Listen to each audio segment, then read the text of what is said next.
Book of Romans, chapter number 12. It says in verse 18, actually let's back up to verse 17. It says, recompense to no man evil for evil. Evil meaning harm. That's what it means in the Bible when it says evil. When someone harms you, don't harm them back. He says, recompense to no man evil for evil. Provide things honest in the sight of all men. If it be possible, as much as lieth in you, live peaceably with all men. Now, it's not always going to be possible. But he says, as much as it is possible, try to get along with people. He said, try to live peaceably with all men. Dearly beloved, avenge not yourselves, but rather give place unto wrath, for it is written, vengeance is mine. I will repay, saith the Lord. Therefore, if thine enemy hunger, feed him. If he thirst, give him drink. For in so doing thou shalt heap coals of fire on his head.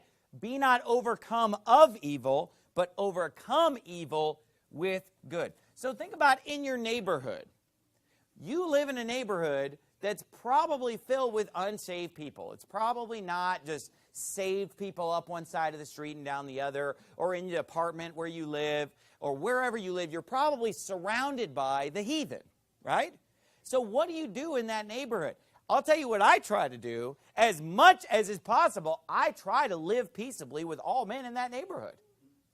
I don't want to start fights with my neighbors. I don't want to start conflicts with my neighbors. And if they do something that I don't like, I don't want to just retaliate and just come back at them and escalate some battle. If I can just diffuse the situation, I would. You know, your neighbors sometimes are going to do stupid things. Maybe they're being too loud, they're blasting their music, or maybe they throw trash that blows into your yard or something. Or whatever the case, they flood your yard. You know, who knows what they could do? What's an annoying thing that neighbors do? What have your neighbors done to you? Get it off your chest. The dogs, what'd they do? Just annoying, barking dogs. They almost ate your cat. I mean, you know. Yeah, throwing cigarette butts. Look, if I had a nickel for every Bud Light can that I found in my front yard, I'd be a rich man, and it's annoying. You know, you just, especially when you don't drink, you don't want to have a Bud Light can in the front of your yard. It just looks trashy, it looks ghetto. And you know what? I see things about my neighbors that I don't approve of, and guess what? I don't care.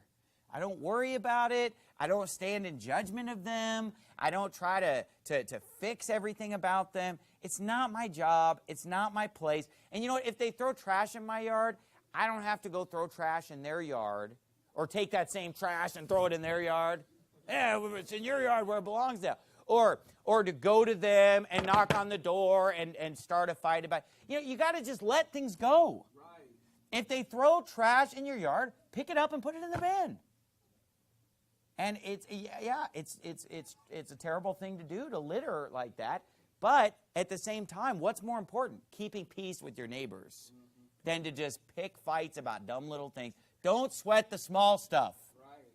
You know, look, and if they're making too much noise, if there's a way that I can shut out the noise, I'll just shut out the noise and let them have their party. It's none of my business.